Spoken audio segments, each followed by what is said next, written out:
This house doesn't belong to you anymore. Time to leave." My father stood blocking the entrance to the penthouse, wearing a brand new suit, clutching a stack of legal documents. Beside him, my mother smiled triumphantly, dangling the apartment keys from her fingers. Behind them, 3 police officers and 2 attorneys waited. I stood on the sidewalk across the street, my heart pounding like a jackhammer. My grandfather, Jeff Cooper, the 75-year-old man who just returned from a supposed 3-month vacation to Europe, was about to be evicted from the very home he'd spent half his life building. But instead of panic, Grandpa just smiled softly. And what he said next made my blood run cold. "I knew you'd do this." That's exactly why I never actually left the city. If you're watching this story, please hit like and let me know what you'd do in this situation. Because what happened next will blow your mind. I'm Emma Cooper, 28 years old, an elementary school teacher in Queens, New York. 3 months ago, if someone had told me that my parents, the people I thought I knew better than anyone, would conspire to defraud my grandfather, I would have laughed it off as absurd. But that was before everything fell apart. My grandfather, Jeff Cooper, is a self-made man in every sense of the word. He started from absolutely nothing. An Irish immigrant kid with 200s in his pocket. 50 years later, he owned a logistics company with tens of millions in revenue and an upper Manhattan penthouse worth $8 million. The 32nd floor penthouse overlooked Central Park, featuring 3 bedrooms, a private study, and enough space to house his entire collection of antiques and rare books. My parents, Richard and Linda Cooper, were the opposite. Both worked ordinary office jobs. Dad was an accountant at a mid-sized firm. Mom an HR assistant. Combined income of about $120,000 a year. Enough to maintain a middle-class life in New Jersey. A 2-story house with a 30-year mortgage, 2 Toyota sedans, and an annual summer vacation in Florida. I always thought we were happy. Not wealthy like Grandpa, but warm and content. My parents never asked him for money, and he respected that. The relationship between him and my dad wasn't close, but it wasn't terrible either. They'd meet for Thanksgiving and Christmas, exchange small talk about work, then go back to their separate lives until this February. Dad got laid off. The company went bankrupt. 150 employees let go at once. No severance package, no warning, just a cold email on a Friday afternoon. 2 months later, with only one income, they couldn't keep up with the $3,500 monthly mortgage. The bank sent a foreclosure notice. They were about to lose the house. And that's when I saw the look in my father's eyes change for the first time when he mentioned Grandpa. It wasn't the usual distant respect. It was something else, something that made my stomach turn. It was calculation. One evening in March, my parents invited me over for an important family discussion. When I arrived, I found them sitting at the dining table with a laptop and a thick stack of printouts. "Sit down, honey." Mom pulled out a chair for me. "We need your input on something." Dad opened the laptop, displaying an Excel spreadsheet filled with numbers. Mortgage payments, utilities, insurance, property tax, student loans. The final column glowed red. $400 and $200 a month. "We're about to lose the house," Dad said bluntly. "We got 60 days. I already knew this, but seeing the official numbers still made my throat tighten. "We've come up with a solution," Mom interjected, her voice oddly cheerful. "We're going to move in with Dad." "With Grandpa Jeff?" I was surprised. He agreed to this. "I already talked to him." Dad nodded. "He's actually thrilled. He said he's been lonely in that huge penthouse. Having people around would be nice. Plus, we can take care of him. He's 75 after all." It sounded reasonable, but something in Dad's tone made me uneasy. Too rehearsed. "That's a good idea," I said cautiously. "Does he have enough space? I mean, he's been living alone for so long." "The penthouse has 3 bedrooms, Emma." Mom cut in. "Plenty of room for all of us. And more importantly, we'll save a ton of money. No mortgage, no property tax. We'll just chip in for utilities," Dad added. "And if we take good care of him, who knows? Maybe he'll leave us something in his will someday." I went cold. That was the first time I'd ever heard Dad talk about Grandpa's inheritance. Before this, He'd never mentioned anything about money or property. Dad, he's still healthy. I tried to keep my voice steady. And it's his property. He has the right to do whatever he wants with it. Of course, Dad quickly agreed. I'm just saying if we take good care of him, that's the right thing to do. He'll appreciate it. I went home that night with a heavy sense of unease settling in my chest. A month later, my parents moved into the penthouse. Grandpa called me, sounding cheerful. Emma, come visit. The place is bustling now, much livelier. I stopped by that weekend. Mom greeted me at the door with a bright smile I hadn't seen in ages. Come in. I'm making chocolate chip cookies. Your grandmother's recipe. But the moment I stepped inside, I noticed something was different. The hallway wall, previously painted in the soft beige Grandpa loved, was now a dark gray. The vintage painting of Dublin, his homeland, had vanished, replaced by a modern abstract piece. Isn't it beautiful? Mom noticed my gaze. I found it at a gallery in Brooklyn. This place needed some modernization. But did Grandpa agree to this? He said whatever makes you happy. Mom waved dismissively. He's old, doesn't care about aesthetics anymore. I walked into the living room. The classic brown leather sofa Grandpa bought in 1995. He'd once told me it was the first piece of furniture he purchased when he bought this penthouse had been replaced with a white Scandinavian style set. The oak bookshelf filled with history books and biographies had been shoved into a corner, making way for a glass display case with fashion magazines. Where's Grandpa? I asked. In his study, Mom replied. He spends all day in there. I think he's trying to avoid us. She laughed, but there was bitterness in her voice. I headed to Grandpa's study, a small room facing Central Park where he spent hours reading and managing his investments. I knocked and heard his voice. Come in. He sat behind his antique mahogany desk, eyes fixed on the window. When he saw me, his face lit up. Emma, my favorite girl. I hugged him, noticing he'd lost some weight. Are you okay? I'm fine, just tired from all the changes. He glanced out the door, lowering his voice. I didn't expect them to change so much. I said they could make a few small adjustments to feel comfortable, but you can tell them you don't like it. I know, he sighed, but they're going through a rough time. I don't want to be the cruel father. Richard's my only son. And Linda, she's under a lot of stress too. I looked at him, seeing something in his eyes, not fear, but weariness. But I didn't press further. I thought maybe he just needed time to adjust.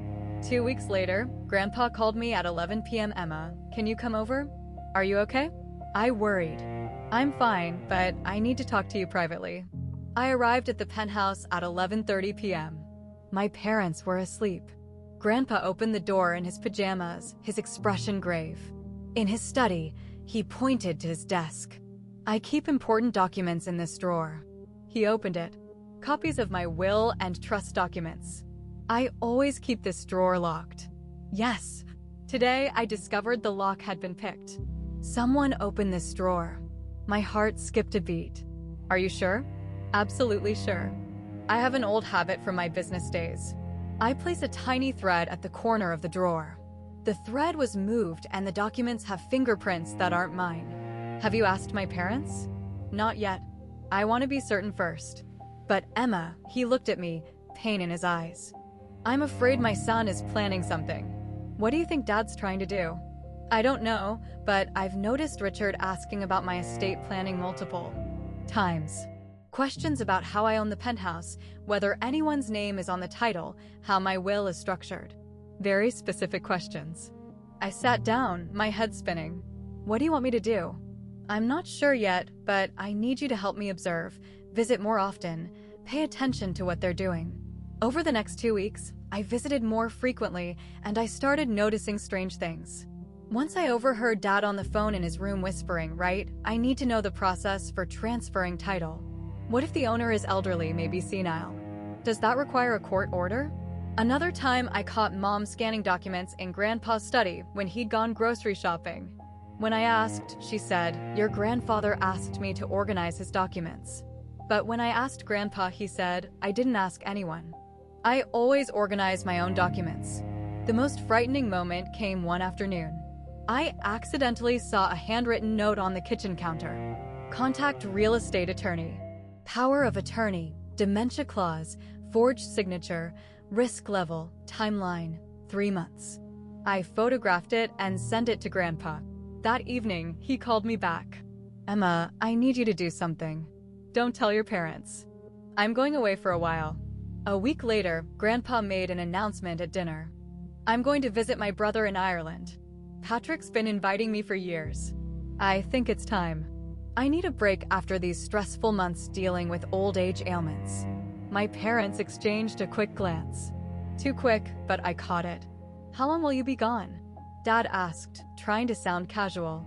Maybe 2-3 months. I want to tour Europe, Scotland, France, Italy. I'm getting old. Need to enjoy life while I still can. Do you need someone to go with you? Mom asked. You're 75, traveling alone. I'll be fine. Patrick will meet me in Dublin, and I have my phone. I can stay in touch anytime. After dinner, while washing dishes, I heard my parents talking in their bedroom. I quietly approached the door. This is our chance. Mom's voice almost excited. 3 months, enough time. Are you sure about this? Dad sounded hesitant. If we get caught, what are you afraid of? He's on the other side of the world and he's 75. We can claim he has dementia, lacks capacity to make decisions. We already have the fake psychiatric evaluation. Fake psychiatric evaluation? Dad's voice rose. Where did you get that? Don't ask. What matters is we have it. And the real estate attorney confirmed. If we have medical evidence showing the owner has cognitive decline and we're immediate family providing care, we can file for conservatorship and transfer the title. My blood froze. I backed away, trembling, pulled out my phone and texted Grandpa. You need to leave now. I just heard them talking. They want to file for conservatorship. He replied, I know, sweetheart. That's exactly why I have to leave. I'll call you later. 2 days later, Grandpa went to the airport. Dad drove him. When he returned, Dad smiled with relief. He's on the plane. We've got 3 months. But what Dad didn't know was Grandpa never boarded that plane. He'd rented a studio apartment just 10 blocks from the penthouse, and he was sitting there with a private investigator named Marcus Webb, a former NYPD detective. Grandpa called me from the studio. Emma, I'm going to monitor them from here. Marcus will help me gather evidence. I need you to keep visiting. Act like you don't know anything. Can you do that? Yes, I whispered, my voice shaking. I'll help you. For the next 3 months, I became an actress. I visited my parents every week, asked about their lives, cooked with them, pretended everything was normal. But simultaneously, I recorded every conversation. In New York, this is legal because it's a one-party consent state. Only one party needs to consent to recording. I photographed every document I found.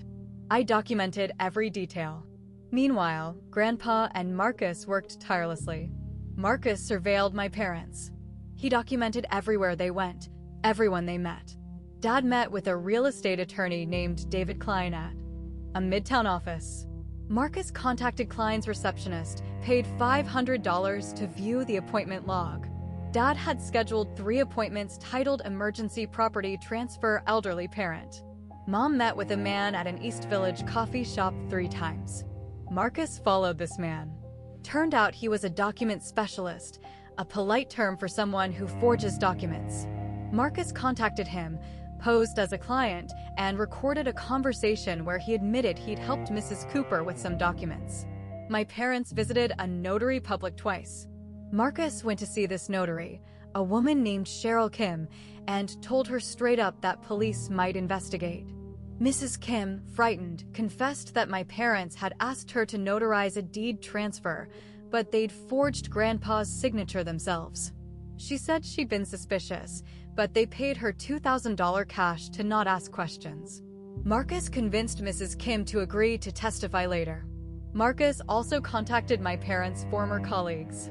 One person, Janet Reeves, Mom's former coworker, told Marcus that Mom had once discussed ways to claim inheritance early if a parent had dementia. Janet didn't think it was serious at the time, but now she was willing to testify. Most importantly, Marcus installed hidden security cameras throughout the penthouse. He didn't tell my parents. The cameras were small, concealed, everywhere, and they recorded everything. Over 3 months, the cameras captured video of Dad and Mom discussing in detail their plan to transfer title using forged documents. Video of Mom meeting with the document specialist in Grandpa's own living room, practicing his signature. Video of Dad on the phone with the attorney asking how to prove a parent is incompetent without an actual medical exam. Everything was recorded. Everything was ready. Then in the 3rd month, my parents completed their plan. They filed a deed transfer at the county clerk's office with a forged signature from Grandpa claiming he'd gifted the penthouse to them due to declining health and gratitude for caregiving. They used fake notarized documents, a fake medical evaluation, and a letter of intent with a forged signature. The county clerk, having no reason to suspect anything, processed the transfer. Officially on paper, the penthouse now belonged to my parents. That's when they sent an email to Grandpa, who was still supposedly in Ireland, announcing, "Dad, we have good news. We've arranged to transfer the penthouse into our names since you don't really need it anymore. You can relax and enjoy retirement in Ireland. We'll handle everything here." The email didn't ask permission. It just informed. Grandpa called me immediately after reading it. "Emma, it's time. I'm coming home." The day Grandpa returned from Ireland was a Saturday in early June. Beautiful sunny weather. A perfect New York day. My parents had prepared meticulously. They'd changed all the locks on the penthouse. They'd contacted a moving company to be ready to pack Grandpa's belongings. They'd even drafted an agreement for him to sign, a document acknowledging the transfer and waiving all future claims. They'd invited me to welcome Grandpa home. I showed up with a churning stomach and a phone in my pocket secretly recording. At 10 a.m., my parents received a text from Grandpa. "Taxi's arriving. I'll be there in 15 minutes." My parents exchanged a look. Mom smiled coldly. "Showtime." They went to stand outside the penthouse door. Dad held the stack of legal documents. Mom held the keys. They stood there like new owners waiting to evict the previous tenant. At 11:10 a.m., the elevator doors opened. Grandpa stepped out. His hair looked shorter, his posture straighter, and his eyes sharper than I'd ever seen. Behind him, 3 men emerged. They wore suits. One was Marcus Webb. I didn't recognize the other 2. Grandpa approached the entrance of the penthouse, his own home, and looked at my parents. "Richard, Linda," he said, his voice calm to the point of being frightening.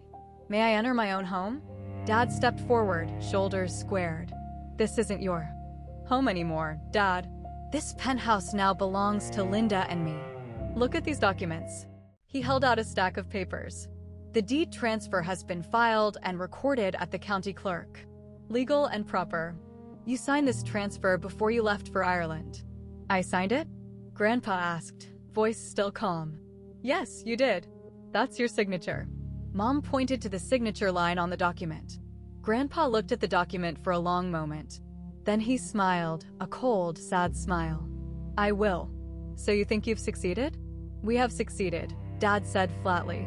"You can hire a lawyer to challenge it, but these documents are legal, notarized, recorded. You'll spend years and hundreds of thousands in attorney fees just to lose. And you're 75 now," Mom added, her voice faux compassionate. "You should rest in a place appropriate for your age. We'll help you find a nice assisted living facility." I stood behind them feeling nauseous. I couldn't believe these were my parents. The people who raised me, taught me about honesty and integrity. Grandpa looked at me briefly, then turned back to my parents. "You know," he said slowly, "I taught Richard many things growing up. I taught you about hard work, about integrity, about earning what you have. But there's one lesson I regret not teaching you." "What's that?" Dad asked defensively. "I didn't teach you that if you're going to play dirty, you'd better make sure your opponent isn't playing dirtier." Grandpa nodded gently toward Marcus. Marcus stepped forward, opened a briefcase, and pulled out a stack of documents far thicker than my parents.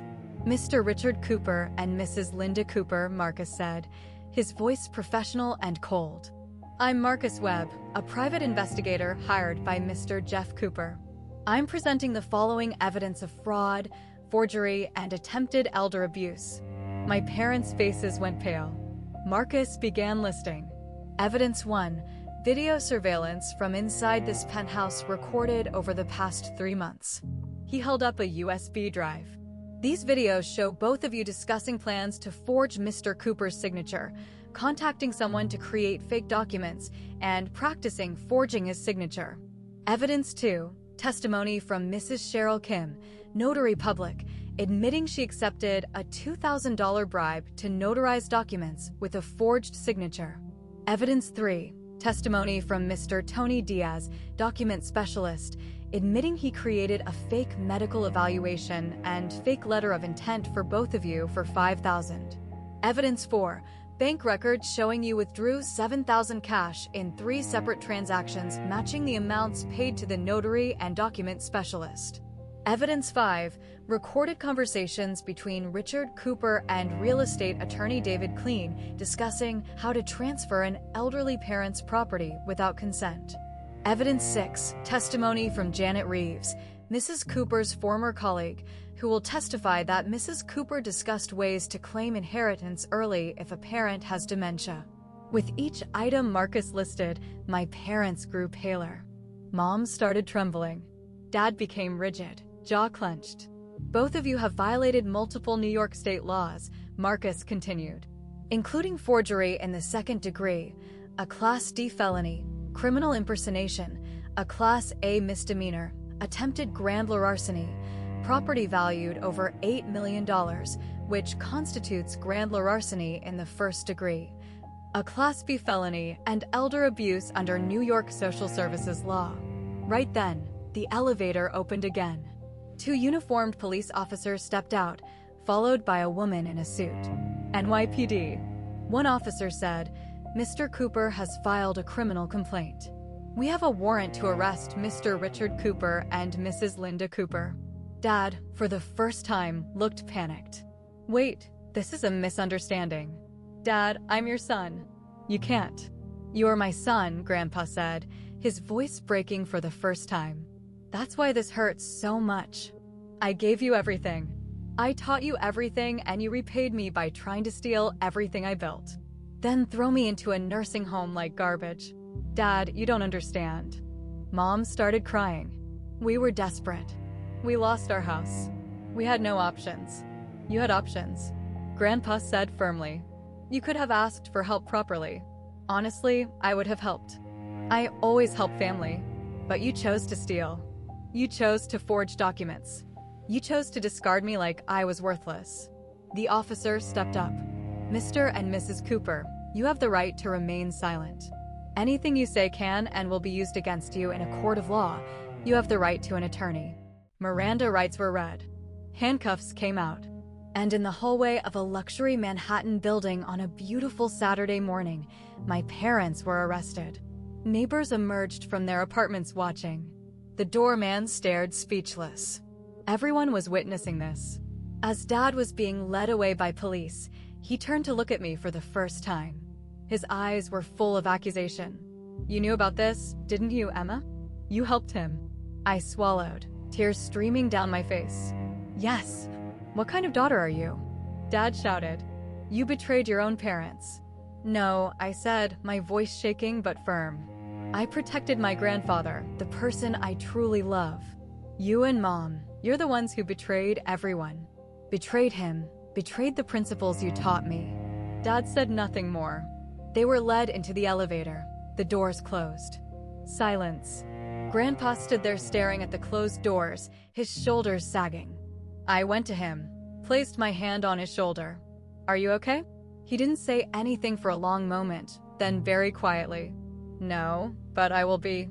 Behind us, one of the suited men, a locksmith, began changing the locks back. The penthouse was being reclaimed. The first time my parents contacted me after the trial was 3 weeks later. A Thursday evening, my phone buzzed. Caller ID showed Mom. I stared at the screen vibrating in my hand, heart pounding. 5 rings, 10 rings. Finally, I hit reject. 2 minutes later, a voicemail. "Emma, honey, it's Mom. I know you don't want to talk to us, but you have to understand. We had no choice. We were desperate. I can't sleep, sweetheart. Every night, I think about what happened. Can you call me back, please? Mom's voice trembled, breaking.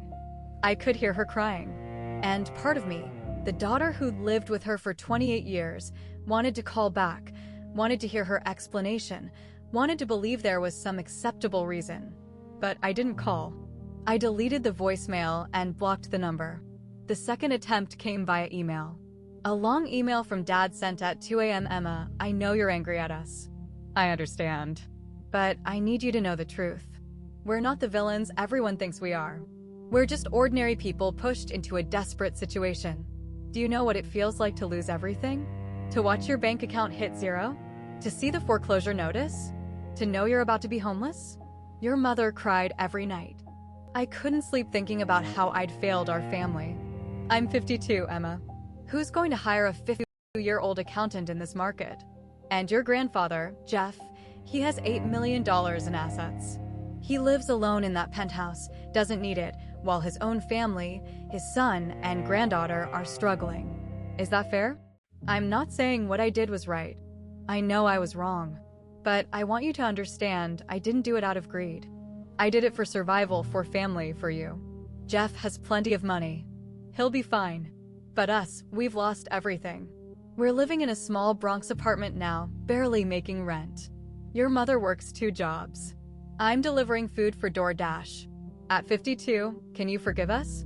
Not because we deserve it, but because we're your family, your blood, the people who raised you, fed you, loved you for 28 years. Please, Emma, don't abandon us. Dad, I read the email 3 times. Each time, I felt a mixture of emotions, heartache, anger, guilt, and a compassion I didn't want to admit. I forwarded the email to Grandpa. What do you think I should do?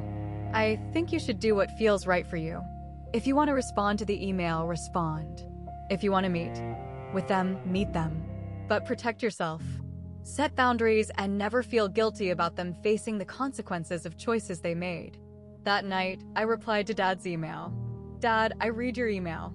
I understand you're struggling, but I can't pretend what you did is okay just because you were desperate. You wrote that you did it for family, but family doesn't betray each other. Family doesn't forge signatures. Family doesn't plan to throw a 75-year-old man out of his own home. Grandpa offered to help you multiple times, but you didn't want help. You wanted to take everything. I need time. I don't know if I can forgive you, but right now I can't have you in my life. Emma, 6 months after the trial, Mom showed up at the elementary school where I teach.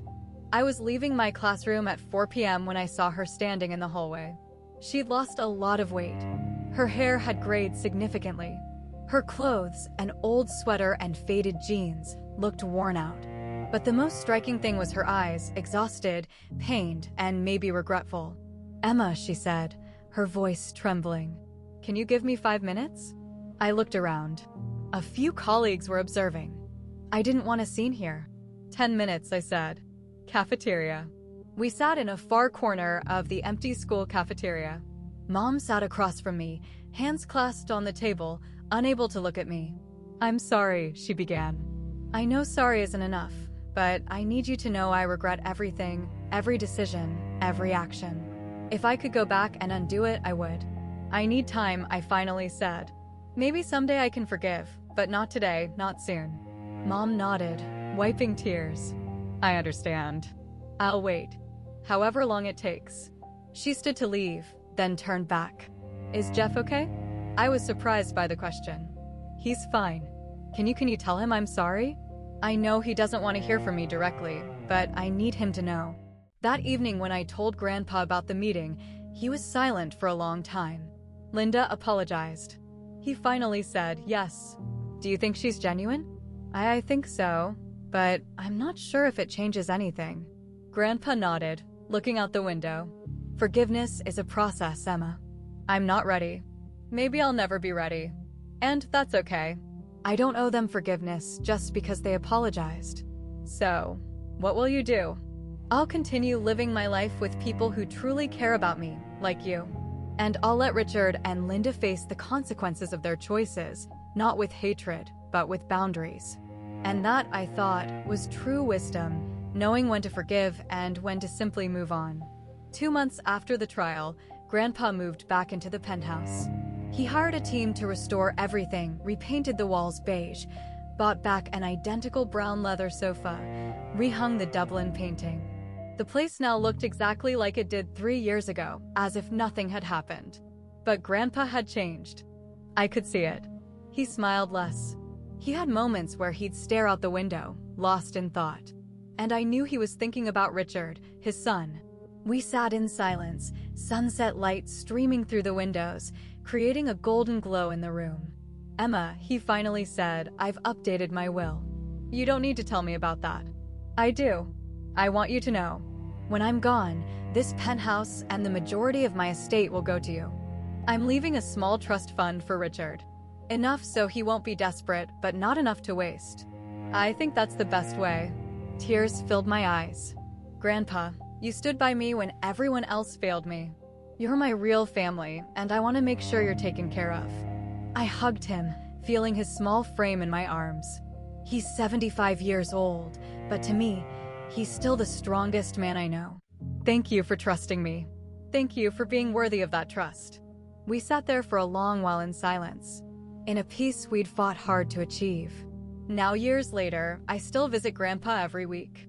We cook together, watch movies, talk about life. He's still sharp as a tack, still manages his investments, still reads 3 newspapers every day. My parents, they've tried to contact me a few times, apologizing, explaining, justifying, but I'm not ready yet. Maybe someday, maybe never. I'm still processing the fact that the people I trusted most were capable of something like that. But I've learned an important lesson. Family isn't just about blood. Family is about loyalty, respect, standing by each other in hard times, not exploiting each other's pain. My grandfather, Jeff Cooper, taught me that not through words, but through actions. By standing up to protect himself. He taught me that forgiveness matters, but boundaries matter more. And sometimes the people who love us most aren't those who share our DNA, but those who stand by us when everything falls apart. Real family isn't defined by the blood you share. It's defined by the moments you share and the respect you give. If you were in my situation, what would you do? Would you help your grandfather expose your parents, or would you let them succeed? Comment below and let me know your thoughts. If this story resonated with you, please like and subscribe for more stories about family, betrayal, and justice. Because sometimes real life is more dramatic than any.